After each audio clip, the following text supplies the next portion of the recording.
സ്വാഗതം. നമ്മളിന്ന് പരിശോധിക്കുന്നത് മൗലാന വഹീദുദ്ദീൻ ഖാന്റെ ഒരു പ്രഭാഷണമാണ്. അദ്ദേഹം ഫിത്രത്തിനെക്കുറിച്ച്, അതായത് നമ്മുടെയൊക്കെ ഉള്ളിലുള്ള ഒരു അടിസ്ഥാന ദൈവിക സ്വഭാവത്തെക്കുറിച്ചാണ് സംസാരിക്കുന്നത്. പക്ഷെ എന്താണിത്? കൃത്യമായി ഇത് നമ്മുടെ ചിന്തകളെ, പ്രവർത്തികളെയൊക്കെ എങ്ങനെ സ്വാധീനിക്കുന്നു? നമുക്കിതിലേക്കൊന്ന് ആഴത്തിൽ നോക്കാം. തീർച്ചയായും ഇതൊരു പ്രധാന വിഷയമാണ്. മൗലാന ഈ പ്രഭാഷണത്തിൽ ഖുർആനും ഹദീസുമൊക്കെ അടിസ്ഥാനമാക്കി മനുഷ്യന്റെ ആ ഒരു ഇന്നേറ്റ് നേച്ചർ അതാണ് വിശദീകരിക്കുന്നത്. നമ്മൾ ജനിക്കുമ്പോഴുള്ളൊരവസ്ഥയുണ്ട്, പിന്നെ പുറത്തുനിന്നുള്ള സ്വാധീനങ്ങൾ അതിനെ മാറ്റുന്നു.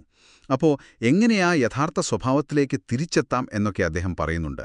ശരിക്കും നമ്മുടെ ചിന്താരീതിയും സ്രഷ്ടാവിന്റെ രീതിയും തമ്മിലുള്ള ഒരു പൊരുത്തമാണ് ഇതിലെ കാതൽ. ഓക്കെ, അപ്പൊ ഈ ഫിത്രത്ത് അതെന്താണ്? ഒന്ന് ലളിതമായിട്ട് പറഞ്ഞാൽ. പ്രഭാഷണമനുസരിച്ച് എല്ലാ മനുഷ്യരും ജനിക്കുന്നത് ഒരു ശുദ്ധമായ അവസ്ഥയിലാണ്. സ്രഷ്ടാവിന്റെ സ്വഭാവത്തോടെ ഏറ്റവും ചേർന്ന് നിൽക്കുന്ന ഒരു പ്രകൃതം, അതാണ് ഫിത്രത്ത്. മൗലാന ഇതിനെ സ്രഷ്ടാവിന്റെ ഒരു വേവ് ലെങ്ത് അല്ലെങ്കിൽ ആ ഒരു ചിന്താരീതിയോടാണ് താരതമ്യം ചെയ്യുന്നത്. അദ്ദേഹം ഒരു ഉള്ളിയുടെ ഉദാഹരണം പറയുന്നുണ്ട്. ശ്രദ്ധിച്ചിരുന്നോ? കേട്ടു. ഉള്ളിയുടെ കാമ്പ് പോലെയാണെന്ന്. അതെ. എത്ര പാളികൾ പുറത്തുണ്ടായാലും ആ കാമ്പ്, ആ ഫിത്രത്ത് ഉള്ളിന്റെ ഉള്ളിൽ ഭദ്രമായിരിക്കും.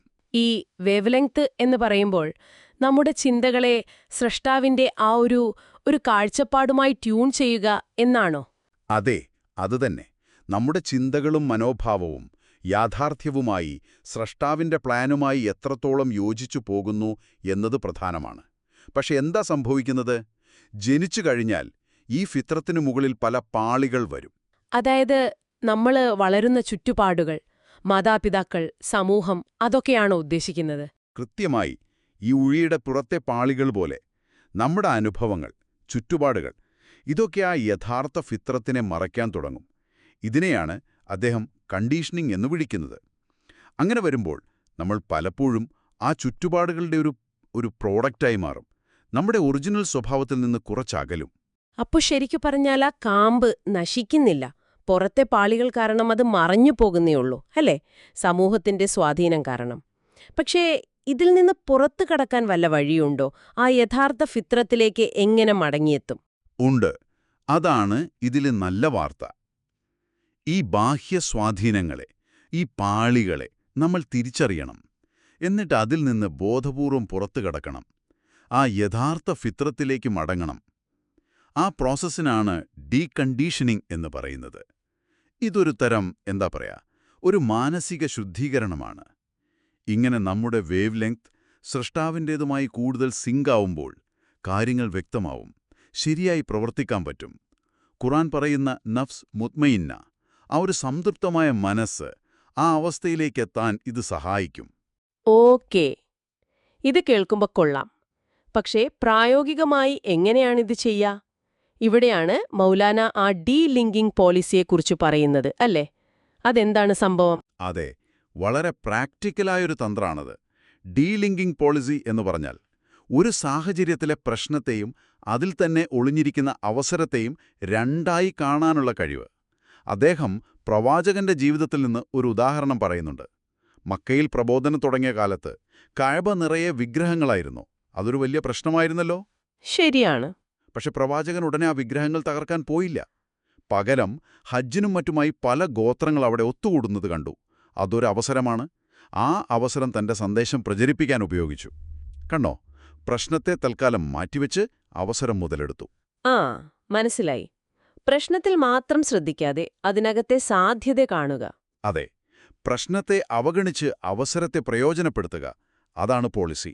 ഇത് ഇന്നത്തെ കാലത്ത് എങ്ങനെ ഉപയോഗിക്കാം? അദ്ദേഹം ഒരു യൂണിവേഴ്സിറ്റിയിലെ കാര്യം പറയുന്നുണ്ടല്ലോ. ആധുനിക കാലത്തെ ഒരു ഉദാഹരണമാണത്. ഒരു വിവാദ വ്യക്തി ക്യാമ്പസിൽ വരുന്നു എന്ന് വെക്കുക. സാധാരണ എന്താ സംഭവിക്കുക? പ്രതിഷേധം, ബഹളം. അതായത് പ്രശ്നത്തിൽ ഫോക്കസ് ചെയ്യുന്നു.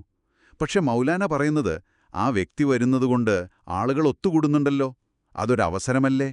ആ ഒത്തുചേരലിനെ ഇസ്ലാമിന്റെ നല്ല സന്ദേശം പങ്കുവെക്കാൻ ഉപയോഗിച്ചുകൂടെ, സൗഹൃദപരമായിട്ട്? അതാണ് ഡീലിങ്കിങ് ചിന്ത. എപ്പോഴും ഒരു ഏറ്റുമുട്ടലല്ല വേണ്ടത്. ഇത് ശരിയാണ്. ഇത് മറ്റൊന്നുമായി ബന്ധമുണ്ടെന്ന് തോന്നുന്നു. അതായത് എപ്പോഴും പരാതി പറയുന്ന ഒരു രീതി, അതിനെയും അദ്ദേഹം വിമർശിക്കുന്നുണ്ടല്ലോ, അല്ലേ? തീർച്ചയായും. തങ്ങളെപ്പോഴും ഇരകളാണ്, സാഹചര്യങ്ങളെല്ലാം എതിരാണ് എന്നൊക്കെ പരാതി പറയുന്ന ഒരു കൾച്ചർ, അതിനെ അദ്ദേഹം ശക്തമായി എതിർക്കുന്നുണ്ട്. ഈ പരാതി പറച്ചിൽ നമ്മളെ ആ സൃഷ്ടാവിൻ്റെ വേവ് ലെങ്തിൽ നിന്ന് അകറ്റുകയുള്ളൂ. കാരണം അത് യാഥാർത്ഥ്യം അംഗീകരിക്കുന്നില്ല.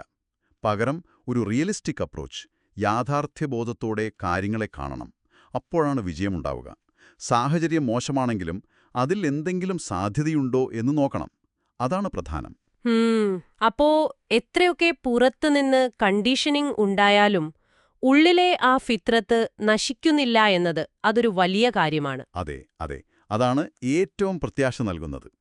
ഖുർആനിലെ ലാ തബ്ദീല ലി ഖൽഖില്ലാ എന്ന വാക്യം അദ്ദേഹം ഓർമ്മിപ്പിക്കുന്നുണ്ട്. അള്ളാഹുവിൻ്റെ സൃഷ്ടിപ്പിന് മാറ്റമില്ല. ആ ഉള്ളിയുടെ കാമ്പുപോലെ നമ്മുടെ അടിസ്ഥാന നന്മയും സൃഷ്ടാവുമായുള്ള ബന്ധവും അതുള്ളിലുണ്ട്. അതുകൊണ്ട് എപ്പോൾ വേണമെങ്കിലും നമുക്ക് ശ്രമിക്കാം. ഡീകണ്ടീഷനിംഗ് സാധ്യമാണ്. ആ യഥാർത്ഥ സ്വഭാവത്തിലേക്ക് മടങ്ങിയെത്താം. ശരിയാണ്. വളരെ വളരെ ആഴത്തിലുള്ള ചിന്തകളാണ് ഇതിലുള്ളത്. അപ്പോ ഈ ചർച്ചയിൽ നിന്ന് നിങ്ങൾ കോർത്തുവെക്കാവുന്ന പ്രധാന കാര്യം ഇതാണ്: നമ്മുടെ എല്ലാം ഉള്ളിൽ ആ യഥാർത്ഥ ദൈവീക സ്വഭാവമുണ്ട്. അതിനെ തിരിച്ചറിയുക, പുറത്തുനിന്നുള്ള സ്വാധീനങ്ങളെ അതിൽ നിന്ന് അതിനെ സംരക്ഷിക്കുക, അല്ലെങ്കിൽ ബോധപൂർവം വീണ്ടെടുക്കാൻ ശ്രമിക്കുക. അതെ, ചുരുക്കി പറഞ്ഞാൽ നമ്മുടെ ചിന്താരീതി സ്രഷ്ടാവിൻ്റെ യാഥാർത്ഥ്യബോധവുമായി ചേർത്ത് നിർത്തുക. പ്രശ്നങ്ങൾ വരുമ്പോൾ തളരാതെ അതിലെ അവസരം കാണാനുള്ള ആ ഡീലിങ്കിങ് കഴിവ് വളർത്തുക. പിന്നെ എപ്പോഴും യാഥാർത്ഥ്യബോധത്തോടെ കാര്യങ്ങളെ സമീപിക്കുക. ഇതൊക്കെയാണ് മൗലാന ഖാന്റെ ഈ പ്രഭാഷണത്തിലെ കാതലായ സന്ദേശങ്ങൾ. ഇത് നമ്മളെ കൂടുതൽ സമാധാനമുള്ള, ഫലപ്രദമായ ഒരു ജീവിതത്തിലേക്ക് നയിക്കും എന്നാണ് അദ്ദേഹം പറയുന്നത്.